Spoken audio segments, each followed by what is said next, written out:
What's going on, guys? Welcome back to the Independent Experience. I'm IndyXP Bullion, and we made it. We finally made it to Election Day here in the United States. I don't know if we ever thought this day was going to come. 2020 has been, it's been trying for a lot of people. I was just noticing before we started the video, got a few more grays in my beard here. Well, I'd like to tell you that tomorrow we're going to know who the next president's going to be. That ain't going to happen. We probably won't even know for a month or two. It'll be January before we know who the president's going to be. But it's going to be fun to watch. I think it's going to be a real shit show. Well, before we jump to the markets, I want to give you guys a quick reminder that tonight we will be going live to go over some election results. We're also going to be panning the pay dirt from Gibby's Treasures, guys. And as a real special treat, we're going to be giving away the gold that's in this to one lucky subscriber. So you're going to want to make sure that you stick around for that. I think you guys are going to have a lot of fun with this live stream tonight. I'll have a couple other giveaways as well. We always do in our live streams. You know how this works. We always have gold and silver that we give away in those live streams. So make sure you stick around for that tonight. I don't know what time we're going to be going live yet. Maybe around 7:30, 8 o'clock, probably the normal time for me. The polls here in Indiana, are open from 6 a.m. to 6 p.m. So we do end our voting a little earlier than a lot of places do. Of course, the West Coast will still be voting when it's long after dark here. So let's go ahead and jump on into the markets, though, see where we're starting today off at. Gold is up currently at 1908.41. Silver is also up nicely at 24.38, giving us a ratio of 78.27. Of course, those numbers being up does lend the overseas markets to believe that Joe Biden will be winning the election, but again, we won't know tonight, we won't know tomorrow, but it is an indication, I think, that those overseas markets are pointing towards a Biden victory. Platinum is up very nicely, currently at 884.86, and palladium is back over 2,300 at 2301.73. In other metals markets, rhodium is steady at 12,900. We've seen nice gains on base metals, though. Copper is up currently at 306. Nickel's making a nice push towards $7, currently at 694. Aluminum is up 83 cents. Zinc up a penny at $1.15, and lead is back up a few cents at 81 cents. Barrels of crude oil actually have made a nice jump. This is the first time that we've been able to report that in some time. Barrels of crude oil are at 38.06 a barrel. We saw positive gains on Wall Street yesterday. The Dow Jones was up 423 points, closing out at 26,925.05. The Nasdaq was up 46 points after being down for a good portion of the day. It closed at 10,957.61, and the S&P 500 was up 40 points at 33,1024.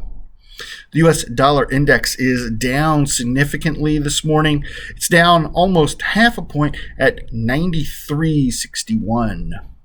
If you guys trade in Bitcoin, we're pretty on par from where we were yesterday, maybe up a little bit. Currently at 13,504.08. And if you happen to exchange the gold back, whether that be the Utah or the Nevadan, those are going at $3.18. I do expect that we might see another penny gain on that once their market opens in a few hours. In today's video, this is an article that comes to us from Reuters from yesterday afternoon. This discusses, this is titled Biden and Trump Trade Jabs in Final Sprint Through Battleground States. It's only fitting that we discuss the election on Election Day. Let's go ahead and see what's going on. This is a fairly lengthy article. We might cut it off here halfway through. We'll see. President Donald J. Trump and Democrat rival Joe Biden on Monday traded barbs and exhorted last-minute voters to turn out as they stumped in battleground states on the campaign's final day, while Americans set early voting records. In Fayetteville, North Carolina, during the first of 5 planned rallies across 4 states, the Republican Trump dismissed national opinion polls showing him losing the race and offering an apocalyptic warning about a Biden presidency. Quote, a vote for Biden is a vote to give control of the government to the globalists, communists, socialists, the wealthy liberal hypocrites who want to silence, censor, cancel, and punish you, Trump said. In Cleveland, Ohio, a toss-up state once seen as a lock for Trump, Biden returned to the main themes animating his campaign, vowing to heal the nation's wounds while attacking Trump's handling of the coronavirus pandemic. Tomorrow, we have an opportunity to put an end to the presidency that has divided this nation, Biden said, calling Trump weak and a disgrace. Trump, age 74, is seeking to avoid becoming the first incumbent president to lose re-election since fellow Republican George H.W. Bush did in 1992. Despite national polls showing Biden with a broad lead, the race in swing states is seen as close enough that Trump could still piece together the 270 votes needed to prevail in the state-by-state electoral college system that determines the winner. Trump will also travel to Pennsylvania, Wisconsin, and Michigan, all states where he won narrowly in 2016, but that polls show could swing back to Biden this year. Biden, age 77, will spend the rest of his day in Pennsylvania after his Ohio speech. In a year upended by the coronavirus pandemic, early voting has surged to levels never seen before in U.S. elections.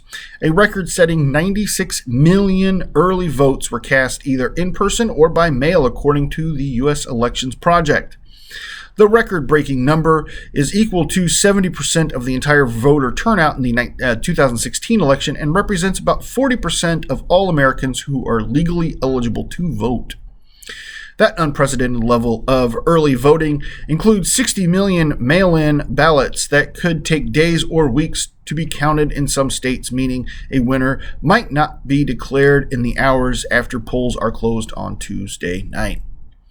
Twitter said on Monday it would attach a warning label to any tweets, including those from candidates that claim an election win before either state election officials or national news outlets could do so. In a sign of how volatile the election could be, buildings in several cities are being boarded up, including around the White House and in New York City, including the iconic Macy's flagship. The famed shopping district on Rodeo Drive in Beverly Hills will be closed down on Tuesday, police said. The FBI is investigating an incident in Texas where a pro-Trump convoy of vehicles surrounded a tour bus carrying Biden campaign staff. The caravan, which Trump praised, prompted the Biden campaign to cancel at least two of its Texas events as Democrats accused the president of encouraging supporters to engage in acts of intimidation. 8 state attorney generals representing Illinois, Michigan, Minnesota, Nevada, New Mexico, North Carolina, Pennsylvania, and Wisconsin on Monday warned that they would not tolerate voter intimidation. Quote, voter intimidation is illegal in every state, whether it happens in person or from a car, North Carolina Attorney General Josh Stein said in a statement. People who witness concerning behavior should immediately report it to law enforcement authorities. Trump will wrap up his campaign in Grand Rapids, Michigan, the same place where he concluded his 2016 presidential run. Biden, his running mate, Kamala Harris, and their spouses will spend most of Monday in Pennsylvania, splitting up to hit all 4 corners of the state. That has become vital to the Democrats' hopes. Biden will rally union members and African American voters near Pittsburgh before being joined for an evening drive-in rally with singer Lady Gaga. That's weird. All right, this article does go on. Let's see. Trump again questions process. Trump questioned the integrity of the U.S. election, saying the vote count that stretched past Election Day on Tuesday would be a terrible thing and suggested his lawyers might get involved. Quote, I don't think it's fair that we have to wait for a long period of time after the election, Trump told reporters. Some states, including battlegrounds of Pennsylvania and Wisconsin, do not start processing mail-in votes until Election Day, slowing the process. In a statement, the Trump campaign said it would fight any Democratic attempt to subvert state deadlines for receiving and counting ballots. In Cleveland, Biden told voters that Trump would not be able to stop them from exercising their rights. Quote, presidents do not determine who gets to vote, he said. Voters determine who is going to be president. Let's see. Trump has repeatedly said without evidence that mail-in votes are prone to fraud, although election experts say it is rare in U.S. elections. Mail voting is a long-standing feature of American elections, and about 1 in 4 ballots cast were in this way in 2016. Let's see. Democrats have pushed mail-in voting as a safe way to cast a ballot, while Trump and Republicans are counting on big election day in-person turnouts. Both campaigns have mobilized armies of lawyers in preparation for post-election litigation battles. A federal judge in Texas on Monday was hearing a Republican request to throw out about 127,000 votes already cast at drive-through voting sites in the Democrat-leaning Houston area. So there's a lot to process in that article. One thing of note in that article did talk about cities getting boarded up. Indianapolis did board itself up yesterday. That was a big news story here that all the businesses downtown, which were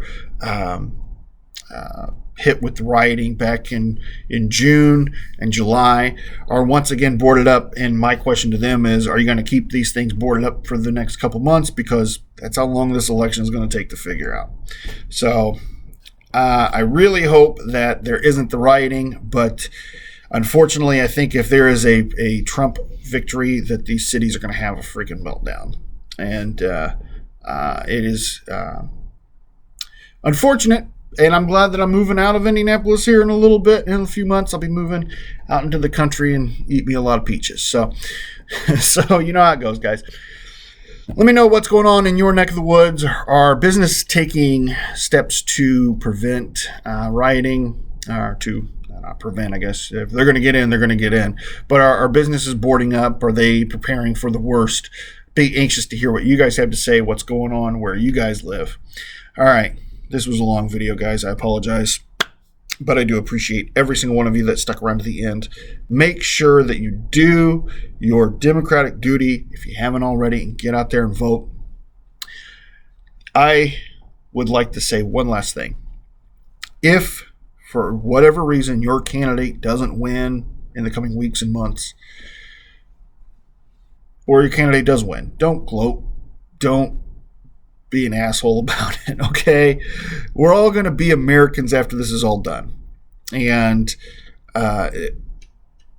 it stinks when your candidate loses. I get it. And it feels good when your candidate wins. But don't be an asshole about it. Don't burn down your freaking city, okay? It's not worth it. All right? All right. Well, if you enjoyed today's video, go ahead and hit that thumbs up button for me right there. It helps me out immensely. If you happen to be new to the independent experience and you want to keep up to date on when that content comes out, go ahead and think about hitting that subscribe and jingle bell right there in the corner, bing bong, so you can stay notified of when that content comes out. Guys, of course, we're going to post the box up here. This is going to be your gateway to the back catalog of videos. This will be the video from yesterday if you're watching this video on the 3rd. So, yeah, make sure you click on that at the end of the video. It helps boost those numbers up. Let's do that. Guys, I have been Indy XP Bullion from the Independent Experience, and I'm here again to remind you, if the women don't find you handsome, they should at least find your pockets heavy.